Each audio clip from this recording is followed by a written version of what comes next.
Welcome back to my ಕಲ್ಯಾಣ ಮಸ್ತು. ಈ ಕತೆ ಮುಂದೆ ಮುಂದೆ ತುಂಬ ಅಂದರೆ ತುಂಬಾ ಇಂಟ್ರೆಸ್ಟಿಂಗ್ ಆಗಿದೆ. ಯಾರು ಕೂಡ ಮಧ್ಯದಲ್ಲಿ ನಿಲ್ಲದೆ ಪೂರ್ತಿಯಾಗಿ ಕಥೆಯನ್ನು ಓದ್ತಾ ಹೋಗಿ.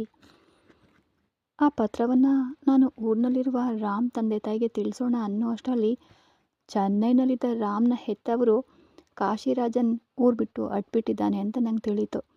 ಒಂದು ಹಂತದಲ್ಲಿ ಅವರು ತೇಣಿಯಲ್ಲೇ ಇದ್ದಾರೆ ಅಂತ ತಿಳಿದು ಅಲ್ಲಿಗೆ ಹೋದಾಗಲೇ ಚಾರುಮತಿಯ ಪರಿಚಯ ಆಗಿದ್ದು ನನಗೆ. ಅವಳನ್ನು ಚೆನ್ನೈಗೆ ಕರ್ಕೊಂಡು ಬಂದಿದ್ದು ನಾನೇ. ರಾಮ್ ಮಾಮನಿಗೂ ಚಾರು ಅಕ್ಕನಿಗೂ ಏನು ಸಂಬಂಧ ಮ್ಯಾಮ್? ರಾಮ್ ಅಷ್ಟೇ ಚಾರುಮತಿಯ ಮನೆಯ ಆಧಾರ ಸ್ತಂಭ. ರಾಮ್ ಜೊತೆ ಹುಟ್ಟಿದ ಅಕ್ಕನೇ ಚಾರುಮತಿಯ ಅಮ್ಮ. ಚಾರುಮತಿಯ ಸ್ವಂತ ತಾಯಿ ಮಾಮ, ಅವಳಿಗೆ ಸೋದರ ಮಾಮ ರಾಮ್. ಯಾಕೆ ಇದನ್ನಕ್ಕ ನನ್ನ ಬಳಿ ಹೇಳಲಿಲ್ಲ? ನಿನಗೂ ರಮಣ್ಗೂ ಇರುವ ಸಾಮೀಪ್ಯ ಅಂಥದ್ದು. ಒಂದು ವೇಳೆ ಕಾಶಿರಾಜನ್ ಮಾತಿನಿಂದ ರಮಣ್ನಿಂದ ರಾಮ್ ಕುಟುಂಬಕ್ಕೆ ಅಪಾಯ ಬಂದ್ಬಿಡುತ್ತೆ ಅನ್ನೋ ಭಯ ಚಾರುಮತಿಗೆ. ನಿನ್ನ ಬಳಿ ಹೇಳಲಿಲ್ಲ. ಹಾಗಾದರೆ ರಾಮ್ ಮಾಮನೂ ಮುತ್ತರ್ಸಿ ಅತ್ತೆಯೂ ಈಗ ಚಾರು ಅಕ್ಕನ ಜೊತೆಯಲ್ಲೇ ಇದ್ದಾರಾ? ಹೌದು. ನನಗೆ ಕಾಶಿರಾಜನ್ ನಡವಳಿಕೆ ಮೇಲೆ ಕೆಲವು ಅನುಮಾನಗಳಿದ್ವು. ಅವನು ಮುತ್ತರ್ಸಿ ಮತ್ತು ರಮಣ್ಣನ್ನು ಕೊಲ್ಲೋದಿಲ್ಲ, ಆದರೆ ರಾಮ್ನನ್ನು ಕೊಲ್ಲಲು ಯತ್ನಿಸ್ತಾನೆ. ರಾಮ್ ಅವನಿಂದ ಏಟು ತಿಂದು ಚಿತ್ರಹಿಂಸೆಗೆ ಒಳಗಾಗಿದ್ರೆ ಅಂತ ಚಿಂತಾಮಣಿ ಮೂಲಕ ತಿಳ್ಕೊಂಡೆ. ನಾನು ಚಿಂತಾಮಣಿಗೆ ತಿಳಿಯದಂತೆ ಚಾರುಮತಿಯ ಒಡಹುಟ್ಟಿದ ಅಣ್ಣನನ್ನು ಅಲ್ಲಿ ಕೆಲಸಗಾರನಂತೆ ಕೆಲಸಕ್ಕೆ ಸೇರಲು ಹೇಳಿದೆ. ಆ ನಂತರ ಅವಳ ಅಣ್ಣನನ್ನು ಕೆಲಸಕ್ಕೆ ಸೇರಿಸಿ ಅವರನ್ನು ಅಲ್ಲಿಂದ ಹೊರಡುವಂತೆ ಮಾಡಿಬಿಟ್ಟೆ. ಈಗ ಅವರು ಎಲ್ಲಿದ್ದಾರೆ ಅಂತ ನನಗೆ ಗೊತ್ತಿಲ್ಲ ಅಂದ್ಲು ಡಾಕ್ಟರ್ ಲಕ್ಷ್ಮಿ. ಆ ಹುಡುಗಿ ಬೇಸರದಿಂದ ಅತ್ತೆಗೆ ನನ್ನ ಬಳಿ ಹೇಳಿಬಿಟ್ಟು ಹೋಗಬೇಕು ಅನ್ನಿಸ್ಲಿಲ್ವಾ ಅಂದ್ಲು. ಇಲ್ಲಿಂದ ಹೋಗೋದು ಮುತ್ತರ್ಸಿಗೆ ಇಷ್ಟ ಇರಲಿಲ್ಲ. ಅವಳ ಇಷ್ಟ ಇಲ್ಲದೇ ಚಾರು ಅದನ್ನು ಮಾಡಿಬಿಟ್ಲು. ಅದಕ್ಕೆ ನಾನು ಕೂಡ ಸಾಥ್ ನೀಡಿದೆ. ನನ್ನನ್ನು ಕ್ಷಮಿಸ್ಬಿಡು ಆಕಾಂಕ್ಷ. ಅವಳು ಮೌನವಾಗಿದ್ಲು. ಲಕ್ಷ್ಮಿ ಈಗ ಕೂಡ ನಾನು ಇದನ್ನು ಹೇಳ್ತಿರ್ಲಿಲ್ಲ, ಆದರೆ ಹೇಳಲು ಕಾರಣ ಚಾರುಮತಿಯಿಂದ ತೊಂದರೆಯಾಗಿ ನಿನ್ನ ಮಗುವಿಗೆ ಏನೂ ಆಗಬಾರ್ದು ಅಲ್ವಾ? ಈ ಸತ್ಯವನ್ನು ದಯವಿಟ್ಟು ಯಾವುದೇ ಕಾರಣಕ್ಕೂ ನೀನು ರಮಣ್ ಬಳಿ ಹೇಳಬೇಡ. ಅವನಿಗಾಗಿ ನಾವೆಲ್ಲರೂ ಇದನ್ನು ಮಾಡ್ತಿದ್ದೀವಿ. ಹೇಳೋದಿಲ್ಲ ಡಾಕ್ಟರ್ ಅಂದ್ಲು ಆಕಾಂಕ್ಷ. ಹೇಳೋದಿಲ್ಲ ಅಂತ ನಿನ್ನ ಹೊಟ್ಟೆಯಲ್ಲಿರುವ ಮಗುವಿನ ಮೇಲೆ ಪ್ರಮಾಣ ಮಾಡು ಅಂದರು ಡಾಕ್ಟರ್ ಲಕ್ಷ್ಮಿ. ಯಾಕೆ ಡಾಕ್ಟರ್? ಯಾಕಂದರೆ ನಿನ್ನ ಪ್ರೀತಿ ಅಂಥದ್ದು. ಅವನಿಗಾಗಿ ಏನನ್ನಾದರೂ ಮಾಡ್ತೀಯ. ಅವನ ಕೋಪ, ಅವನ ವೇದನೆ, ಕಣ್ಣೀರನ್ನು ನೋಡಿ ಸತ್ಯವನ್ನು ಬಾಯ್ಬಿಟ್ಟು ಬಿಟ್ಬಿಡುವ ಸಾಧ್ಯತೆ ಇದೆ. ನನಗೂ ರಾಮ್ ಮಾಮ ಮತ್ತು ಮುತ್ತರ್ಸಿ ಅತ್ತೆ ಒಂದಾಗಬೇಕು, ಅವರು ಚೆನ್ನಾಗಿರಬೇಕು ಅನ್ನೋ ಆಸೆ ಇದೆ. ಆದರೆ ರಮಣ್ ಕಷ್ಟ ಕೊಟ್ಟು ಇವೆಲ್ಲವನ್ನ ಮಾಡೋದು ಬೇಡವೇನೋ ಅನ್ನಿಸ್ತು. ಇದೇ ನಿನ್ನ ಪ್ರೀತಿ ಆಕಾಂಕ್ಷ.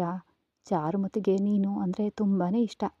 ನೀನು ರಮಣ್ಣನ್ನು ನೋಡ್ಕೊಳ್ತೀಯ ಅನ್ನೋ ನಂಬಿಕೆಯಲ್ಲಿ ತನ್ನ ಮಾವನನ್ನು ಕಾಪಾಡಿಕೊಂಡು ಅವಳು ಹೊರಟೋದ್ಲು. ಈಗ ಹೇಳು, ಚಾರುಮತಿ ತಪ್ಪಿತಸ್ಥಳ ಅಂತ? ಅವರ ಕೋನದಿಂದ ಅಂದರೆ ಅವರ ದೃಷ್ಟಿಯಿಂದ ನೋಡಿದರೆ ಅದು ಖಂಡಿತ ನ್ಯಾಯನೇ ಅಂದ ಆಕಾಂಕ್ಷ ಡಾಕ್ಟರ್ ಬಳಿ. ಒಂದು ಕೇಳಲಾ ಡಾಕ್ಟರ್? ನನಗೆ ಒಂದೇ ಒಂದು ಅನುಮಾನ.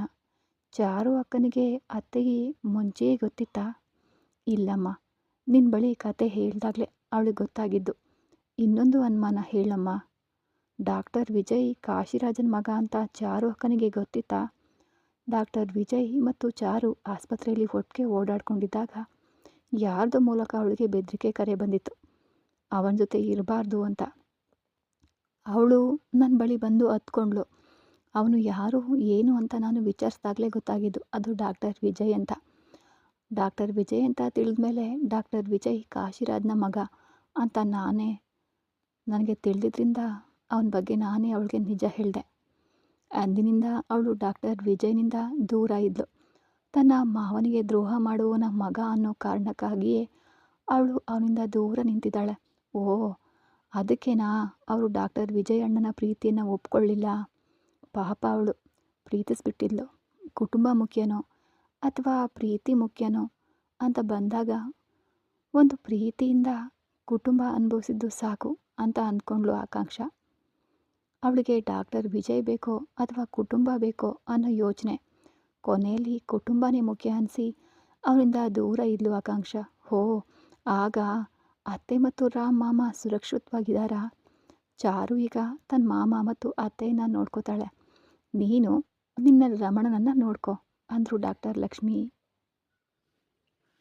ಡಾಕ್ಟರ್, ನಾನು ಸರ್ನನ್ನು ನೋಡ್ಕೊಳ್ಳೋದಕ್ಕಿಂತ ಅವರ ಅಪ್ಪ ಯಾರೆಂದು ತಿಳಿಸಿದ್ರೆ ಅವರು ಶತ್ರುಗಳಿಂದ ತಮ್ಮನ್ನು ತಾವು ರಕ್ಷಿಸ್ಕೊಳ್ತಾರೆ.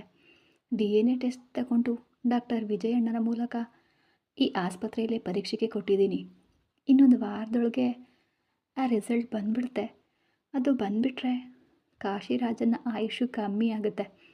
ಒಂದು ವಾರದ ನಂತರ ಕಾಶಿರಾಜನ ಮಗ ಸಿಕ್ಬಿಟ್ರೆ ಎಲ್ಲ ಸಮಸ್ಯೆಗಳು ತೀರಿ ಹೋಗ್ತವೆ ಅಲ್ವಾ ಅಂದ್ಲು. ಕಾಶಿರಾಜನ ಮಗನ ಬಗ್ಗೆ ವಿಚಾರಿಸಲು ನಾನು ಕೆಲವು ರೀತಿಯಲ್ಲಿ ಪ್ರಯತ್ನಿಸಿದೆ.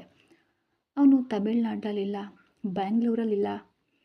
ತಮಿಳ್ನಾಡು ಬ್ಯಾಂಗ್ಳೂರು ಮಾತ್ರ ಅಲ್ಲ, ಈಗ ಸದ್ಯಕ್ಕೆ ಭಾರತದಲ್ಲೇ ಇಲ್ಲ ಅನ್ನಿಸ್ತಿದೆ. ಅವನು ಯಾವುದೋ ಒಂದು ವಿದೇಶದಲ್ಲಿದ್ದಾನೆ. ಅವನು ಶೀಘ್ರದಲ್ಲೇ ಬರ್ತಾನೆ ಬಿಡು. ಶೀಘ್ರದಲ್ಲೇ ಬರ್ತಾನೆ ಅಂತ ಸುದ್ದಿ ಕೂಡ ಬರಲಿದೆ. ಅವನು ಬರೋದ್ರೊಳಗೆ ಎಲ್ಲ ಸಮಸ್ಯೆಗಳನ್ನು ಮುಗಿಸ್ಬಿಡಬಹುದು ಡಾಕ್ಟರ್ ಅಂತ ಧೈರ್ಯವಾಗಿ ಹೇಳಿಕೊಂಡು ಆಕಾಂಕ್ಷ. ಆದರೆ ಇನ್ನು ಮುಂದೆನೇ ಅಸಲಿ ಸಮಸ್ಯೆ ಆರಂಭ ಆಗುತ್ತೆ ಅಂತ ಪಾಪ ಮುಗ್ಧ ಹುಡುಗಿ ಆಕಾಂಕ್ಷೆಗೆ ತಿಳಿದಿರಲಿಲ್ಲ. ಆಗ ಇತ್ತ ತಾಂಜಾವೂರಿಗೆ ಹೋಗಲು ತನ್ನ ಸ್ವಂತ ವಾಹನವನ್ನು ಬಳಸದೆ ಬಾಡಿಗೆಕಾರನ ಕಾಯ್ದಿರಿಸಿದ್ದ ಶ್ರೀನಿವಾಸ್ ಅವರು ಮಗಳ ಎಲ್ಲ ಅಗತ್ಯ ವಸ್ತುಗಳನ್ನು ತೆಗೆದಿಟ್ಕೊಂಡಿದ್ದ. ಅವನು ಇನ್ನು ಮುಂದೆ ಮಗಳಿಗೆ ಮದುವೆ ಮಾಡಿಸಿ ಅಳಿಯನ ಜೊತೆಯಲ್ಲೇ ಅವಳನ್ನು ಮಧುರೆಗೆ ಕರ್ಕೊಂಡು ಹೋಗಬೇಕು ಅನ್ನೋ ಆಲೋಚನೆಯೊಂದಿಗೆ ಅವಳಿಗೆ ವಿಷಯ ತಿಳಿಸ್ದೆ ಅವಳನ್ನು ಸಿದ್ಧಗೊಳಿಸ್ದ. ತಾಂಜಾವೂರು ನಿಮ್ಮನ್ನು ಪ್ರೀತಿಯಿಂದ ಸ್ವಾಗತಿಸಿದೆ ಅನ್ನೋ ಬೋರ್ಡ್ನ ಬ್ಯಾನರ್ ಕಂಡ ತಕ್ಷಣ ಶರಣ್ಯ ಸಂತೋಷದಿಂದ ಕುಣಿದಾಡಿದ್ಲು. ಬಂಧುಗಳನ್ನು ನೋಡಲು ಹೋಗ್ತಿದ್ದೀವಿ ಅನ್ನೋ ಉತ್ಸಾಹ ಬೇರೆ. ಆಕಾಶವನ್ನೇ ನೋಡ್ತಾ ಇದ್ದ ಒಣಭೂಮಿಯಂತಿದ್ದ ಅವಳ ಮನಸ್ಸು ಮಳೆಯನ್ನು ಕಂಡ ಭೂಮಿಯಂತೆ ನವಿಲಿನಂತೆ ಉತ್ಸಾಹಗೊಂಡಿತ್ತು. ಅಪ್ಪ, ಮನೆ ಯಾವಾಗ ಬರುತ್ತೆ ಅಂದ್ಲು ಶರಣ್ಯ. ಇನ್ನೂ ಊರೇ ಬರಲಿಲ್ವಲ್ಲಮ್ಮ, ಬಂದಮೇಲಲ್ವಾ ಮನೆ ಬರೋದು. ಅಪ್ಪ, ಇದೇನಾ ತಾಂಜಾವೂರು ಅಂದರೆ? ನಾವು ಹೋಗ್ತಾ ಇರೋದು ತಾಂಜಾವೂರಿನಲ್ಲಿರುವ ಹೊರತನಾಡಮ್ಮ. ಇನ್ನು ಎಷ್ಟು ಹೊತ್ತಾಗುತ್ತೆ ಅಪ್ಪ? ಇನ್ನು ಸ್ವಲ್ಪ ಹೊತ್ತಿನಲ್ಲಿ ತಲುಪ್ತೀವಿ. ಅಲ್ಲಿವರೆಗೆ ಹೊರಗಿನ ಸೌಂದರ್ಯ ನೋಡು ಅಂದರು. ಅವಳು ನೋಡ್ತಾನೆ ಬಂದಳು. ಕಣ್ಮುಚ್ಚಲು ಸಾಧ್ಯವಾಗದಷ್ಟು ಹಸಿರು ಮತ್ತು ಸಮೃದ್ಧಿಯಿಂದ ಕೂಡಿದ ತಾಂಜಾವೂರು ಮತ್ತು ಕೋಟೆಯನ್ನು ಸಂಪರ್ಕಿಸುವ ಹೊರತ ನಾಡಿನ ಅಂದಕ್ಕೆ ಅವಳು ಮಾರು ಹೋದಳು. ಅಪ್ಪ, ಎಲ್ಲ ಊರಿಗಿಂತ ತಾಂಜಾವೂರಿನ ಹಸಿರಿಗೆ ಪ್ರತ್ಯೇಕ ಸೌಂದರ್ಯ ಇದೆ ಅಂತ ಹೇಳ್ತಾರಲ್ವ, ಅದು ನಿಜಾನೇ. ಹೌದು. ಕಣ್ಣು ಹಾಯಿಸಿದಷ್ಟು ದೂರ ಹಸನಾಗಿ ಕಂಡ ಹಸಿರಿನ ಸೌಂದರ್ಯಕ್ಕೆ ಅವಳು ಮಾರು ಹೋಗಿದ್ಲು, ಮರುಳಾಗಿ ಹೋಗಿದ್ಲು. ವಿಶಾಲವಾದ ಜಾಗದಲ್ಲಿ ಗೊಂಚಲಾಗಿ ಬೆಳೆದಿದ್ದ ತೆನೆಗಳು ಮತ್ತು ಅದರ ಮೇಲೆ ಬೀಸುವ ತಂಪಾದ ಗಾಳಿ ಆ ಊರಿಗೆ ಪ್ರತ್ಯೇಕ ಮೆರುಗನ್ನು ನೀಡ್ತಾ ಇದ್ವು. ಆ ಊರಿಗೆ ಕಣಜ ಅಂತ ಯಾಕೆ ಹೆಸರು ಬಂತು ಅಂತ ಅವಳಿಗೆ ಆಗ ಅರ್ಥ ಆಯಿತು. ಹೌದು, ಎಲ್ಲ ಕಡೆಯೂ ಭತ್ತದ ಪೈರುಗಳನ್ನು ಬೆಳೆಸಿದ್ದು ಕೊಯ್ಲಿಗೆ ಸಿದ್ಧವಾಗಿದ್ವು ತೆನೆಯಾಗಿ. ಹೊರತ ನಾಡಿನ ಬೀದಿಗಳಲ್ಲಿ ಇಳಿದ ಅವಳಿಗೆ ಆ ಊರಿನ ನೋಟ ರೋಮಾಂಚನವನ್ನು ನೀಡಿತು. ರಸ್ತೆಗಳ ಸಾಲುಗಳು ತುಂಬಾ ಸುಂದರವಾಗಿದ್ದವು. ಖಾಸಗಿ ಕಾರಿನಿಂದ ಕೆಳಗಿಳಿದ ತಕ್ಷಣ ಬೀದಿಯ ಬಾಗಿಲಿನಲ್ಲೇ ಕಾಯ್ತಾ ಇದ್ದ ಒಂದು ಗುಂಪು ಅವಳಿಗೆ ಎದುರಾಯಿತು. ಅಲ್ಲಿದ್ದವರನ್ನು ಶ್ರೀನಿವಾಸ್ನನ್ನು ಕಂಡು ಬನ್ನಿ ಅಳಿಯಂದ್ರೆ ಅಂತ ಕರೆದ್ರು ಪ್ರೀತಿಯಿಂದ. ಶರಣ್ಯಳನ್ನು ಪ್ರೀತಿಯಿಂದ ಅಪ್ಕೊಂಡ್ರು. ಅವರ ಅಪ್ಪಿಗೆಯಲ್ಲಿ ಹಲವು ವರ್ಷಗಳ ಅಗಲಿಕೆ ನೋವು ಸ್ಪಷ್ಟವಾಗಿ ತಿಳಿದಿತ್ತು ಶರಣ್ಯಗೆ. ಎಲ್ಲರೂ ತಮ್ಮ ಸಂಬಂಧಿಕರು ಅಂತ ತಿಳಿದ್ರು ಯಾರು ಅಂತ ಅವಳಿಗೆ ಇನ್ನೂ ತಿಳಿದಿರಲಿಲ್ಲ. ಗೊಂದಲದಿಂದ ನೋಡ್ತಿದ್ಲು. ಆಗ ಒಬ್ಬರು ವಯಸ್ಸಾದ ಮಹಿಳೆ, ನಾನು ನಿಮ್ಮ ಅಜ್ಜಿ ಇವರು ಅಂತ ಗಂಡನ ಹೆಸರು ಹೇಳಲು ಮುಜುಗರ ಪಟ್ಕೊಂಡು ಅವರ ಮುಖ ನೋಡಿದರು. ಆಗ 64 ವರ್ಷದ ಹಿರಿಯ ಮಹಿಳೆ. ತನ್ನ ಹೆಂಡತಿಯ ಸ್ಥಿತಿಯನ್ನು ಅರಿತ ಅವರು ನಗ್ತಾ, ಅವಳು ನನ್ನ ಹೆಸರನ್ನು ಹೇಳೋದಿಲ್ಲಮ್ಮ ಅಂತ ನಕ್ಕೊಂಡು, ನಾನು ಮುರುಗನ್ ಅಂತ, ನಿನ್ನ ಅಜ್ಜ, ಇವಳು ನಿನ್ನ ಅಜ್ಜಿ ಅಂದ ತಕ್ಷಣ ಅವಳು ಅವರ ಕಾಲಿಗೆ ಬಿದ್ದು ಆಶೀರ್ವಾದವನ್ನು ಪಡ್ಕೊಂಡ್ಳು. ಪಾರ್ವತಿ ಅಜ್ಜಿ ಮೊಮ್ಮಗಳನ್ನು ಪ್ರೀತಿಯಿಂದ ಅಪ್ಕೊಂಡ್ರು. ಮುರುಗನ್, ಇವರು ನಿನ್ನ ದೊಡ್ಡಮ್ಮ, ಇವರು ಷಣ್ಮುಗ ನಿನ್ನ ದೊಡ್ಡಪ್ಪ, ಇವ್ರ ಕಾಲಿಗೂ ಬಿದ್ದು ಆಶೀರ್ವಾದ ಪಡ್ಕೊಂಡ್ಳು. ಇಷ್ಟೇನಾ, ಇಲ್ಲ ಇನ್ನೂ ಯಾರಾದರೂ ಇದ್ದಾರಾ? ನಮ್ಮ ಕುಟುಂಬ ದೊಡ್ಡದು, ಇನ್ನೂ ಇದ್ದಾರೆ. ಅತ್ತೆ, ಅಣ್ಣ, ಅಕ್ಕ ಎಲ್ಲರೂ ಇದ್ದಾರೆ. ನಿನ್ನ ಮಾಮನಿಗೆ ಹುಷಾರಿಲ್ಲದ ಕಾರಣ ಎಲ್ಲರೂ ತಾಂಜಾವೂರಿನ ಆಸ್ಪತ್ರೆಗೆ ಹೋಗಿದ್ದಾರೆ. ನಿನಗಾಗಿಯೇ ನಾವು ಇಲ್ಲೇ ಕಾಯ್ತಾ ಇದ್ವಿ. ಅವರು ನಾಳೆ ಬರ್ತಾರೆ. ತನ್ನ ಮಗಳು ಅವರೊಂದಿಗೆ ಒಂದಾಗೋದನ್ನು ದೂರದಲ್ಲಿ ನಿಂತು ತುಂಬ ಸಂತೋಷದಿಂದ ನೋಡ್ತಾ ಇದ್ದ ಶ್ರೀನಿವಾಸ್ ಅವರು ನನ್ನ ಇಬ್ಬರೂ ಮಕ್ಕಳನ್ನು ಇವರ ಕಣ್ಣಿಗೆ ತೋರಿಸ್ದೇ ಬೆಳೆಸ್ಬಿಟ್ನಲ್ಲ ಅನ್ನೋ ಬೇಸರ ಆ ಕ್ಷಣದಲ್ಲಿ ಅವನಿಗೆ ಕಾಡಿತು. ಅಲ್ಲಿವರೆಗೆ ಸಂಬಂಧಿಕರ ಪ್ರೀತಿಯಲ್ಲಿ ತನ್ನನ್ನೇ ಮರ್ತಿದ್ದ ಶರಣ್ಯ ಹಿಂತಿರುಗಿ ತನ್ನ ಅಪ್ಪನನ್ನು ನೋಡಿದ್ದು. ಅವರು ನಗ್ತಾ ಮಗಳ ಹತ್ರ ಬಂದರು. ನನ್ನನ್ನು ಕ್ಷಮಿಸ್ಬಿಡಮ್ಮ ಶರಣ್ಯ. ಯಾಕಪ್ಪ? ಇವರನ್ನು ನೋಡಿದ ನೀನೇ ಇಷ್ಟು ಸಂತೋಷವಾಗಿದೆಯಲ್ಲ, ಹಾಗಿದ್ರೆ ನಿನ್ನ ಅಮ್ಮ ಎಷ್ಟು ಹಂಬಲಿಸಿರಬಹುದು. ನಿನ್ನನ್ನು ಹೊಟ್ಟೆಯಲ್ಲಿ ಹೊರಬೇಕಾದ್ರೆ ನನ್ನ ಹತ್ರ ಹಲವು ಬಾರಿ ಕೇಳಿದ್ಲು, ನನಗೆ ನನ್ನ ಕುಟುಂಬದವ್ರನ್ನ ನೋಡಬೇಕು ಅಂತ ಅನ್ನಿಸ್ತಿದೆ. ಆದರೆ ಅಕ್ಕನಿಗೆ ಹೆದರ್ಕೊಂಡು ಅವಳನ್ನು ಕೊನೆವರೆಗೂ ಇಲ್ಲಿಗೆ ಬಿಡಲೇ ಇಲ್ಲಮ್ಮ ಅಂತ ಕಣ್ಣೀರು ಹಾಕಿದಾಗ, ಬಿಡಿ ಅಳಿಯಂದ್ರೆ, ಮುಗಿದು ಹೋಗಿದ್ದನ್ನು ಅವಳ ಹಣೆ ಬರಹ ಅಷ್ಟೇ ಇತ್ತು. ಇನ್ಮುಂದೆ ನನ್ನ ಮೊಮ್ಮಗಳನ್ನು ಚೆನ್ನಾಗಿ ನೋಡ್ಕೋತೀವಿ ಅಂದರು ಪಾರ್ವತಿ. ಮನೆ ಮುಂದೆ ಬಂದ ತಕ್ಷಣ ಆರತಿ ಬೆಳಗಿ ಮೊಮ್ಮಗಳು ಮತ್ತು ಅಳಿಯನನ್ನು ಪ್ರೀತಿಯಿಂದ ಮನೆಗೆ ಕರ್ಕೊಂಡು ಹೋದರು ಕುಟುಂಬದವರು. ಇತ್ತ ವಿಮಾನ ನಿಲ್ದಾಣಕ್ಕೆ ಬಂದು ಇಳಿದು ಪವಿತ್ರ ಲಕ್ಷ್ಮಿ ಸ್ವರ್ಗಕ್ಕೆ ಬಂದಷ್ಟು ನೆಮ್ಮದಿಯಿಂದ ಇದ್ದರು. ಇವಳು ಕಾಶಿರಾಜನ ಹೆಂಡತಿ. ತನ್ನ ಊರಿಗೆ ಹೋಗಲು ಕಾಲ್ಗಳು ಕಾತರಗೊಂಡಿದ್ವು. ಪೆಟ್ಟಿಗೆಗಳನ್ನು ಪರಿಶೀಲಿಸ್ತಾ ಮಗನನ್ನು ಹಿಂತಿರುಗಿ ನೋಡಿದಾಗ ಅವನು ಗಂಭೀರವಾದ ವ್ಯಕ್ತಿತ್ವದೊಂದಿಗೆ ಗಂಡಸರೇ ಹೊಟ್ಟೆ ಉರಿ ಪಡುವಂತಹ ಸೌಂದರ್ಯದಿಂದ ಬಂದು ನಿಂತಿದ್ದ. ಧೀರನ್ ಅವನು. ಧೀರನ್ ಸುಂದರ ಹಾಗೂ ಅಜಾನಬಹು ರೂಪದ ಯುವಕ. ಅವನ ಹೆಸರು ಧೀರನ್. ಹೋಗೋಣ ಅಮ್ಮ ಅಂದ. ಇಬ್ಬರು ಹೊರಗೆ ಬರುವಾಗ ಬಿಳಿ ಬಣ್ಣದ ಆಡಿ ಕಾರೊಂದು ವಿಮಾನ ನಿಲ್ದಾಣದ ಬಾಗಿಲಲ್ಲಿ ಬಂದು ನಿಂತ್ಕೊಂತು. ಚಾಲಕ ವೇಗವಾಗಿ ಇಳಿದು ಬಂದು ಬಾಗಿಲು ತೆರೆದ. ಒಳಗೆ ಕುಳಿತಿದ್ದ ಗಂಡನನ್ನು ಕಂಡು ಪವಿತ್ರ ಲಕ್ಷ್ಮಿ ಮುಖವನ್ನು ತಿರುಗಿಸ್ಕೊಂಡ್ಳು. ಹೆಂಡತಿಯ ನಡವಳಿಕೆಗೆ ಅವರಿಗೆ ಕೋಪ ಬರಲಿಲ್ಲ, ಬದಲಿಗೆ ಕನಿಕರ ಅನ್ನಿಸ್ತು. ಡ್ಯಾಡಿ, ಹೌ ಆರ್ ಯು ಅಂತ ಒಳಗೆ ಕುಳಿತವನು ಬಾಗಿಲು ಮುಚ್ಚಿ ಹೋಗೋಣ ಅಂದ. ತಂದೆಯು ಮಗನ ಹಣೆಗೆ ಮುತ್ತಿಟ್ಟು, ನಾನು ಚೆನ್ನಾಗಿದ್ದೀನಿ ಕಂದ, ಪ್ರಯಾಣ ಹೇಗಿತ್ತು ಅಂದರು. ಸೂಪರ್ ಡ್ಯಾಡ್ ಅಂದ ಧೀರನ್. ತಂಜಾವೂರು ದಾಟುವವರೆಗೆ ಪವಿತ್ರ ಲಕ್ಷ್ಮಿ ತನ್ನ ಗಂಡನ ಕಡೆಗೆ ನೋಡಲೇ ಇಲ್ಲ.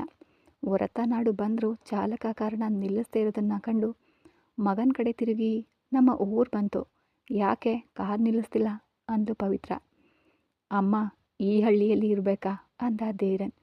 ಚಾಲಕನ ಎದುರು ಮಗನಿಗೆ ಉತ್ತರಿಸಲು ಇಷ್ಟ ಇಲ್ಲದ ಪವಿತ್ರ ತಲುಪುವರೆಗೆ ಕಾಯ್ತಾ ಇದ್ರು. ಕಣಜಗಳಿರುವ ಗದ್ದೆಗಳ ನಡುವೆ ಇದ್ದ ಒಂದು ಫಾರಂ ಹೌಸ್ ಅದು. ಬೃಹತ್ ಮನೆಗೆ ಕಾರಣ ತಂದಿಳಿಸ್ತಾ ಚಾಲಕ ಪೆಟ್ಟಿಗೆಗಳನ್ನು ಕೆಳಗಿಳಿಸಿ ಹೊರಟು ಹೋದ. ನಂತರ ಮಗನ ಕಡೆ ತಿರುಗಿ, ಪವಿತ್ರ, ಹುಟ್ಟುವಾಗ ನೀನೇನು ಬೃಹತ್ ಬಂಗಲೆಯಲ್ಲಿ ಹುಟ್ಟಲಿಲ್ಲ, ಬಡವನಾಗೆ ಹುಟ್ಟಿದ್ದು. ಅದರಿಂದ ಎಂದಿಗೂ ಹಳೆಯದನ್ನು ಮರಿಬೇಡ ಅಂತ ಅವನಿಗೆ ಪರೋಕ್ಷವಾಗಿ ಠಾಂಗ್ ನೀಡಿ ಒಳಗಡೆ ಹೋದ್ಲು. ಹೆಂಡತಿ ಕೋಪಕ್ಕೆ ಕಾರಣ ಏನು ಅಂತ ತಿಳಿದಿದ್ದ ಕಾಶಿರಾಜನ್ ತಂದೆ ಮಗನಿಗೆ, ನೀನು ಹೋಗಿ ವಿಶ್ರಾಂತಿ ತಗೋ, ನಾನು ನಿನ್ನ ಅಮ್ಮನ ಹತ್ರ ಮಾತನಾಡಿ ಬರ್ತೀನಿ ಅಂದರು. ಡ್ಯಾಡಿ, ಅಮ್ಮ ಈಗ ತುಂಬ ಕೋಪದಲ್ಲಿದ್ದಾರೆ. ಅವಳ ಕೋಪದಲ್ಲಿ ಒಂದು ನ್ಯಾಯ ಇದೆ, ಅದನ್ನು ನಾನೇ ತಾನೇ ಬಗೆಹರಿಸಬೇಕು ಅಂತ ಹೇಳ್ತಾ ತನ್ನ ಪ್ರೀತಿಯ ಹೆಂಡತಿ ಹಿಂದೆ ಓಡಿದ್ರು ಕಾಶಿರಾಜನ್. ಪವಿತ್ರ ಪವಿತ್ರ ಅಂತ ಕರೀತಿದ್ದಾಗ ಕಿವಿಗೆ ಬೆರಳಿಟ್ಕೊಂಡು ತನಗಾಗಿ ಮೀಸಲಿಟ್ಟಿದ್ದ ಕೋಣೆಗೆ ಪ್ರವೇಶಿಸಿದ್ಲು ಪವಿತ್ರ. ಯಾಕೆ ಈಗಲೂ ನನ್ನ ಹತ್ರ ಮಾತಾಡಲ್ವಾ? ನನ್ನ ಚಿಕ್ಕ ಮಗ ಎಲ್ಲಿದ್ದಾನೆ? ಇವತ್ತಾನೆ ನೀನು ಬಂದಿದೀಯಾ? ಅವನಿಗೆ ಹೇಳಿದ್ದೀರಾ ನಿನ್ನಮ್ಮ ಬರ್ತಾ ಇದ್ದಾಳೆ ಅಂತ? ಅವನಿಗೆ ನಾನೇ ನಿನ್ನ ತಂದೆ ಅಂತ ಹೇಳಿಲ್ಲ. ಹಾಗಿರುವಾಗ ಅಮ್ಮನ ಬಗ್ಗೆ ನಾ ಹೇಗೆ ಹೇಳಲಿ? ಬೇಡ, ನನ್ನನ್ನು ಕೊಲೆಗಾತಿ ಮಾಡಬೇಡಿ. ಹುಟ್ಟಿದ ಮಗು ಅವನು, ಮುದ್ದಾಡುವ ಅವಕಾಶ ಕೂಡ ಸಿಗಲಿಲ್ಲ. ಅವನ ತುಟಿ ಒಣಗುವ ಮುನ್ನ ಅವನನ್ನು ನನ್ನಿಂದ ಯಾಕೆ ಕಿತ್ಕೊಂಡು ಹೋದ್ರಿ? ಎಲ್ಲವೂ ಒಂದು ಕಾರಣಕ್ಕಾಗಿಯೇ ಪವಿ. ಅಂತಹದ್ದೇನು ಕಾರಣ? ನೀವು ಹೇಳಿದ ಒಂದು ಮಾತಿಗಾಗಿ ನಿಮ್ಮ ಹಿಂದೆ ಬಂದವಳು ನಾನು. ಪ್ರೀತಿಯ ಹೆಸರಿನಲ್ಲಿ ನನ್ನನ್ನು ಮೋಸಗೊಳಿಸಿದ್ರಿ. ನೀವು ಮಾಡ್ತಾ ಇರೋದೆಲ್ಲ ತಪ್ಪು. ತಪ್ಪಿನ ಮೇಲೆ ತಪ್ಪು ಮಾಡ್ತಿದ್ದೀರಿ. ಪವಿತ್ರ, ನಿನ್ನಿಂದ ಮಗನನ್ನು ಬೇರ್ಪಡಿಸಿದ್ದು ತಪ್ಪು. ಅದಕ್ಕೆ ನೀನು ನನಗೆ ಯಾವುದೇ ಶಿಕ್ಷೆ ಕೊಟ್ಟರು ಅದನ್ನು ಅನುಭವಿಸ್ತೀನಿ. ಆದರೆ ಉಳಿದ ವಿಷಯಗಳಲ್ಲಿ ನೀನು ಪ್ರವೇಶಿಸಬೇಡ. ನನ್ನ ಮಗನನ್ನು ನನ್ನಿಂದ ಯಾಕೆ ಬೇರ್ಪಡಿಸಿದ್ರಿ? ಈ ಇಬ್ಬರು ಮಕ್ಕಳಲ್ಲಿ ಒಬ್ಬನಾದರೂ ಬದುಕಿರಲಿ ಅನ್ನೋ ಆಸೆಯಿಂದ ಅಷ್ಟೇ ಅಂದರು. ಈಗ ಮಾತ್ರ ಈ ಮಕ್ಕಳಿಗೆ ಏನಾಗಿದೆ? ಇಬ್ಬರು ಚೆನ್ನಾಗೇ ಇದ್ದಾರಲ್ಲ, ಯಾಕೆ ನನ್ನಿಂದ ದೂರ ಇಟ್ಟು ಒಬ್ಬ ತಾಯಿಯ ಶಾಪ ಪಡ್ಕೊಳ್ತಾ ಇದ್ದೀರಿ. ಅದಕ್ಕೆ ನಾನು ನಿನ್ನಲ್ಲಿ ಕ್ಷಮೆ ಕೇಳ್ತೀನಿ ಪವಿ. ಒಬ್ಬನು ನಿನ್ನ ಹತ್ರ ಬೆಳೆದ್ರೆ ಇನ್ನೊಬ್ಬ ನನ್ನ ಕಣ್ಮುಂದೆ ಬೆಳಿಬೇಕು. ಅದಕ್ಕಾಗಿಯೇ ಇಬ್ಬರು ಇಲ್ಲಿವರೆಗೆ ಚೆನ್ನಾಗಿದ್ದಾರಲ್ಲ, ಇವರಿಗೆ ಯಾರು ಶತ್ರುಗಳಿದ್ದಾರೆ ಅಂದ್ಲು ಪವಿತ್ರ. ಆ ರಾಕ್ಷಸನಿಂದ ನನ್ನ ಮಕ್ಕಳಿಗೆ ಅಪಾಯ ಇದೆ. ಸುಳ್ಳು ಹೇಳಬೇಡಿ ನೀವು. ನಿಮ್ಮಿಂದ ಮತ್ತು ನಿಮ್ಮ ಮಗನಿಂದ ಮಾತ್ರ ಆ ಹುಡುಗನಿಗೆ ಅಪಾಯ. ಪವಿ, ಅವನು ತುಂಬ ಕೆಟ್ಟವನು. ಅದು ನಿಮ್ಮ ಬೆಳವಣಿಗೆಯಿಂದ ಅವನು ಹಾಗೆ ಆಗಿರಬಹುದು ಹೊರತು ಅವನು ಖಂಡಿತ ಒಳ್ಳೆಯವನು. ಪವಿತ್ರ, ಅವನ ಬಗ್ಗೆ ಮಾತನಾಡಬೇಡ. ನನ್ನ ಕುಟುಂಬವನ್ನು ನಾಶ ಮಾಡಿ ನನ್ನನ್ನು ಅನಾಥನನ್ನಾಗಿ ಮಾಡಿ ನನ್ನ ಅಣ್ಣನನ್ನು ಕೊಂದವಳು ಅವನ ಅಮ್ಮ. ಆ ಹೆಣ್ಣನ್ನು ಕೊಲೆ ಮಾಡುವಷ್ಟರ ಮಟ್ಟಿಗೆ ಪ್ರಚೋದಿಸಿದವರು ಯಾರು? ನೀವು ತಾನೇ? ಪಟಾರ್ ಅಂತ ಹೆಂಡತಿ ಕೆನ್ನೆಗೆ ಹೊಡೆದ ಕಾಶಿರಾಜನ್. ಈ ವಿಷಯದ ಬಗ್ಗೆ ಮಾತನಾಡಬಾರ್ದು ಅಂತ ಹೇಳಿದ್ದೀನಲ್ವಾ ಅಂದರು. ಹೆತ್ತವರು ಮಾಡಿದ ಪಾಪ ಮಕ್ಕಳಿಗೆ ಸುತ್ತಕೊಳ್ಳುತ್ತೆ ಅಂತಾರೆ. ನೀವು ಮಾಡ್ತಾ ಇರುವ ಪಾಪ ನನ್ನ ಮಕ್ಕಳಿಗೆ ತಾಗಬಾರ್ದು ಅಂತಾನೆ ನಾನು ಮಾತನಾಡ್ತಿದ್ದೀನಿ. ಅವನ ತಾತ ಮಾಡಿದ ಪಾಪವನ್ನೇ ಅವನು ಅನುಭವಿಸ್ತಿದ್ದಾನೆ. ನೀವೇನು ಬೇಕಾದರೂ ಮಾಡ್ಕೊಳ್ಳಿ, ಆದರೆ ನೀವು ಮಾಡುವ ಪಾಪ ನನ್ನ ಮಕ್ಕಳಿಗೆ ತಗಲಿದ್ರೆ ನನ್ನ ಮಗನನ್ನು ನನ್ನ ಹತ್ರ ಕರೆತಂದು ಒಪ್ಪಿಸಿ.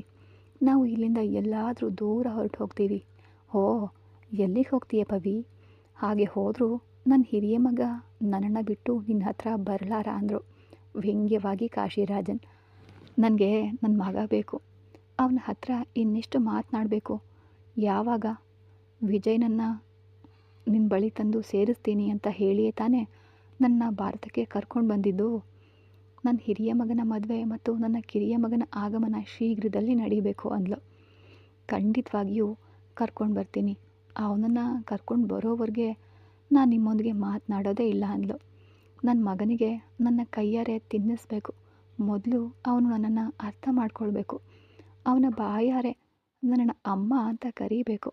ಆ ದಿನ ಬಂದರೆ ಮಾತ್ರ ನಾನು ನಿಮ್ಮೊಂದಿಗೆ ಮಾತನಾಡ್ತೀನಿ. ಇಲ್ಲದೇ ಇದ್ದರೆ ನನ್ನನ್ನು ನೀವು ಜೀವಂತವಾಗಿ ಕೂಡ ನೋಡೋದಿಲ್ಲ ಅಂತ ಹೇಳಿ ಅಳ್ತಾ ಬೇರೊಂದು ಕೋಣೆಗೆ ಹೊರಟು ಹೋದ್ಲು. ಅವನ ಬಳಿ ಹೋಗಿ ನಿಜವನ್ನು ಹೇಗೆ ಹೇಳೋದು ಅಂತ ಯೋಚಿಸ್ತಾ ಇದ್ರು ಕಾಶಿರಾಜನ್. ಅವರಿಗೆ ಚೆನ್ನೈಗೆ ಹೋಗಬೇಕಾಗಿದ್ದ ಕಾರಣ ಮಗನಿಗೆ ಆ ವಿಷಯವನ್ನು ತಿಳಿಸಿ ಆ ಕ್ಷಣದಲ್ಲೇ ಹೊರಟುಬಿಟ್ರು. ಚೆನ್ನೈನಲ್ಲಿ ಸ್ನಾನ ಮಾಡಿ ಕೆಳಗಡೆ ಬಂದ ರಮಣ್ ತನಗಾಗಿ ಕಾಯ್ತಾ ಇದ್ದ ವಿಜಯನನ್ನು ಕಂಡ. ಏನು ಈಗೀಗ ಡಾಕ್ಟರ್ ಕೆಲಸ ಬಿಟ್ಟು ಬೇರೆ ಕೆಲಸಗಳನ್ನೆಲ್ಲ ಜಾಸ್ತಿ ಮಾಡ್ತಿರೋ ಹಾಗೆ ಕಾಣ್ತಿದೆ ಅನ್ನೋ ಪ್ರಶ್ನೆಯೊಂದಿಗೆ ಬಂದ. ರಮಣ್, ಅಣ್ಣ, ಈ ಮಾತನ್ನೆಲ್ಲ ಸುಮ್ಮನೆ ಹೆಸರಿಗಷ್ಟೇ ಹೇಳ್ತೀಯಾ? ಅಣ್ಣ, ನನ್ನನ್ನು ನೋಡಿ ನೀವು ಹೀಗೆ ಹೇಳ್ತಿದೀಯಾ? ನೀನು ನನ್ನನ್ನು ನಿನ್ನ ಅಣ್ಣ ಅಂತ ಅಂದ್ಕೊಂಡಿದ್ರೆ ಯಾವುದೇ ಕೆಲಸ ಮಾಡುವ ಮುಂಚೆನೇ ನನ್ನ ಹತ್ರ ಹೇಳಿರ್ತಾ ಇದ್ದೆ. ಅಣ್ಣ, ಅದು ಬಂದು ಪ್ರೀತಿ ನಿನ್ನ ಕಣ್ಣು ಮುಚ್ಚಿಸ್ಬಿಡ್ತಾ ವಿಜಯ್? ಅಯ್ಯೋ ಅಣ್ಣ, ಅದೆಲ್ಲ ಏನೂ ಇಲ್ಲ. ಅದು ಆಕಾಂಕ್ಷ ಹೇಳಿದ್ಲು ಅಂತ ನಾನು ಹೋದೆ. ಅದು ನಿಮಗೇನಾದರೂ ಕೋಪ ಬರುತ್ತೆ ಅಂತ ನಿಮ್ಮ ಹತ್ರ ಹೇಳಲಿಲ್ಲ. ನನಗೊಂದು ವಿಷಯ ಅರ್ಥ ಆಗ್ತಿಲ್ಲ ವಿಜಯ್. ನನಗೆ ಕೋಪ ಬರುತ್ತೆ ಅಂತ ತಿಳಿದು ಕೂಡ ನೀನು ಮತ್ತು ಅವಳು ಯಾಕೆ ಹೀಗೆ ಮಾಡ್ತೀರಾ? ಆ ವಿಷಯ ನಿಮ್ಮ ಒಳ್ಳೆಯದಕ್ಕಾಗಿ ಮಾಡಿದ್ದು. ಆ ಸಮಯದಲ್ಲಿ ಡಾಕ್ಟರ್ ಲಕ್ಷ್ಮಿ ಕರೆ ಮಾಡಿ, ಹೇಳಿ ಡಾಕ್ಟರ್, ಅವಳಿಗೆ ಏನು ತೊಂದರೆ ಇಲ್ಲ ತಾನೇ ಅಂದ ರಮಣ್ ಗಾಬರಿಯಿಂದ. ಅವಳಿಗೆ ಏನೂ ತೊಂದರೆ ಇಲ್ಲ ರಮಣ್, ಬಂದು ನೀನು ಅವಳನ್ನು ಕರ್ಕೊಂಡು ಹೋಗು. ಇನ್ನು 10 ನಿಮಿಷದಲ್ಲಿ ಬಂದುಬಿಡ್ತೀನಿ ಡಾಕ್ಟರ್ ಅಂದವನು ವಿಜಯ್ ಕಡೆ ತಿರುಗಿ ನೋಡಿ, ನೀನು ಅಲ್ಲಿಗೆ ಹೋದದ್ದಕ್ಕೆ ನನಗೆ ನಿನ್ನ ಮೇಲೆ ಕೋಪ ಏನೂ ಇಲ್ಲ ಕಣೋ ವಿಜಯ್. ಆದರೆ ಹೇಳದೆ ಹೋದ್ಯಲ್ಲ, ಅದೇ ಬೇಸರ ಅಷ್ಟೆ ಅಂದ. ನೀನು ಸ್ನಾನ ಮಾಡಿ ಊಟ ಮಾಡು, ನಾನು ಹೋಗಿ ಅವಳನ್ನು ಕರ್ಕೊಂಡು ಬರ್ತೀನಿ ಅಂತ ಹೇಳ್ದ. ಬಂದಮೇಲೆ ಮಾತನಾಡೋಣ ಅಂದವನು ಹೊರಟವನು ಮತ್ತೆ ಹಿಂದೆ ತಿರುಗಿ ಬಂದು, ನಮ್ಮ ಮನೆ ಒಳಗೆ ಲಿಫ್ಟ್ ರೆಡಿ ಮಾಡಿಸ್ತಿದ್ದೀನಿ. ಕೆಲಸ ನಾಳೆಯಿಂದ ಶುರುವಾಗುತ್ತೆ. ಯಾಕೆ ಅಣ್ಣ? ಅದು ಬೇಡ ಅಂತ ತಾನೇ ಹೇಳಿದ್ದು. ಹೇಳಿದ್ಯಲ್ಲ, ಆಕಾಂಕ್ಷ ಮೇಲೆ ಮತ್ತು ಕೆಳಗೆ ಬರಲು ಕಷ್ಟಪಡ್ತಿದ್ದಾಳೆ. ಅವಳಿಗಾಗಿಯೇ ಈ ಲಿಫ್ಟ್ ಮಾಡಿಸ್ತಿರೋದು. ಹೋ, ಅವಳ ಜೊತೆ ಮಾತಾಡಲ್ಲ ಅಂತೀರಾ, ಆದರೆ ಪ್ರತಿಯೊಂದನ್ನು ನೋಡಿ ಮಾಡ್ತೀರಾ. ಸೂಪರ್. ಅವಳು ಮಾಡಿದ ಕೆಲಸಕ್ಕೆ ಬೇರೆ ಹೇಗೆ ಶಿಕ್ಷಿಸೋದು ವಿಜಯ್ ಹೇಳು? ನನಗಾಗದವ್ರ ಜೊತೆ ಅವಳು ಗೆಳ್ತನ ಮಾಡ್ತಿದ್ದಾಳೆ. ಅವಳಿಗೆ ಸಪೋರ್ಟ್ ಮಾಡ್ತೀನಿ ಅಂತ ಇನ್ನು ಮುಂದೆ ಯಾವುದನ್ನು ನನ್ನಿಂದ ನೀನು ಮುಚ್ಚಿಡಬೇಡ. ನನಗೆ ಇಷ್ಟವಾದವರು ತಪ್ಪು ಮಾಡಿದರೆ ನನಗೆ ಕೋಪ ನಿಯಂತ್ರಿಸಲು ಸಾಧ್ಯ ಆಗಲ್ಲ. ನೀನು ಮೊದಲ ಬಾರಿ ಹೀಗೆ ಮಾಡ್ತಾ ಇದ್ರಿಂದ ನಿನ್ನನ್ನು ಬಿಟ್ಬಿಡ್ತಿದ್ದೀನಿ ಅಂತ ಹೇಳಿ ಹೊರಟನು ರಮಣ್. ಸದ್ಯ ಅವನು ಕೋಪಗೊಂಡಿಲ್ಲ ಅಂತ ತಿಳಿದ ತಕ್ಷಣ ವಿಜಯ್ ಮುಖ ಖುಷಿಯಿಂದ ಅರಳಿತು. ನಗ್ತಾನೆ ಸ್ನಾನದ ಮನೆಗೆ ಹೋದ ವಿಜಯ್. ಇತ್ತ ರಮಣನಿಗೆ ಆಕಾಂಕ್ಷಳ ವಿಷಯ ಬಂದರೆ ಉಳಿದ ಎಲ್ಲ ವಿಷಯಗಳು ದ್ವಿತೀಯ ಸ್ಥಾನಕ್ಕೆ ಹೋಗ್ಬಿಡ್ತವೆ. ಯಾಕೆ ಬದುಕ್ತಿದ್ದೇವೆ, ಯಾವುದಕ್ಕಾಗಿ ಬದುಕ್ತಿದ್ದೀವಿ ಅನ್ನೋ ಪ್ರಶ್ನೆಗಳು ಎದುರಾದಾಗಲೆಲ್ಲ ಉತ್ತರ ತಿಳಿಯದಿದ್ದ ಅವನಿಗೆ ಇಂದು ಅವಳೇ ಉತ್ತರ ಆಗಿದ್ದಾಳೆ. ಪ್ರೀತಿಸೋದನ್ನು ಮೀರಿ ತಾನು ಈ ಭೂಮಿಯಲ್ಲಿ ಬದುಕಿದ್ದಕ್ಕೆ ಗುರುತಾಗಿರುವ ಆಧಾರನೇ ತನ್ನ ಮಗು. ಇನ್ನುಳಿದ ತನ್ನ ಆಯುಷ್ಯವನ್ನು ಕಳೆಯಲು ಅವಳು ಮತ್ತು ಮಗು ಇದ್ರೆ ಸಾಕು ಅನ್ನೋ ನಿರ್ಧಾರಕ್ಕೆ ಬಂದಿದ್ದ ರಮಣ್. ಆಸ್ಪತ್ರೆಗೆ ಬಂದವನು ಮೊಗ್ಗುಗಳು ಒಮ್ಮೆಲೆ ಅರಳುವಂತೆ ಅವಳ ಮುಖ ರಮಣನ ನೋಡಿ ಖುಷಿಯಾಗುವುದನ್ನು ಕಂಡ ರಮಣ್. ಈ ಕತೆ ಮುಂದುವರಿಯೋದು. ಮತ್ತೆ ಸಿಗೋಣ ಮುಂದಿನ ಎಪಿಸೋಡಲ್ಲಿ. ಧನ್ಯವಾದಗಳು.